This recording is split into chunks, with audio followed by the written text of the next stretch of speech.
नाज़रीन ॿिए पासे ब्रेकिंग न्यूज़ सां शेयर करायूं। मुबारकपुर में हथियार बंदन मज़ाहमत ॻोठाणे खे गोलियूं हणी मर्णिंग करे छॾियो। ज़ख़्मी नौजवान इनायतुल्लाह खे अस्पताल मुंतक़िल कयो वियो आहे। ब्रेकिंग न्यूज़ सां शेयर करायूं। मुबारकपुर में हथियार बंदन मज़ाहमत ॻोठाणे खे गोलियूं हणी मर्णिंग करे छॾियो आहे। ज़ख़्मी नौजवान इनायतुल्लाह खे अस्पताल मुंतक़िल कयो वियो आहे। ख़बर अवां सां शेयर करे रहिया आहियूं। मुबारकपुर में हथियार बंदन मज़ाहमत ॻोठाणे खे गोलियूं हणी मर्णिंग करे छॾियो आहे।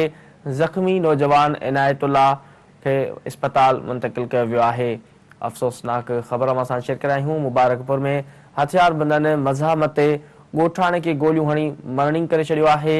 ज़ख़्मी नौजवान इनायतुल्लाह खे अस्पताल मुंतक़िल कयो वियो आहे।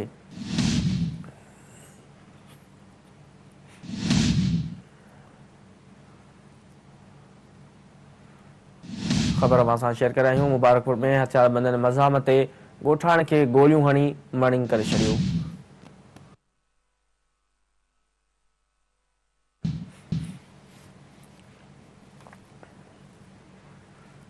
ज़ख़्मी नौजवान इनायतुल्लाह खे अस्पताल मुंतक़िल किया वियो आहे। ख़बर अवां सां हिकु दफ़ो ॿीहर शेयर करे रहिया आहियूं। मुबारकपुर में हथियार बंदन मज़ाहमत ॻोठाणे खे गोलियूं हणी मर्णिंग करे छॾियो आहे। ज़ख़्मी नौजवान इनायतुल्लाह खे अस्पताल मुंतक़िल किया वियो आहे।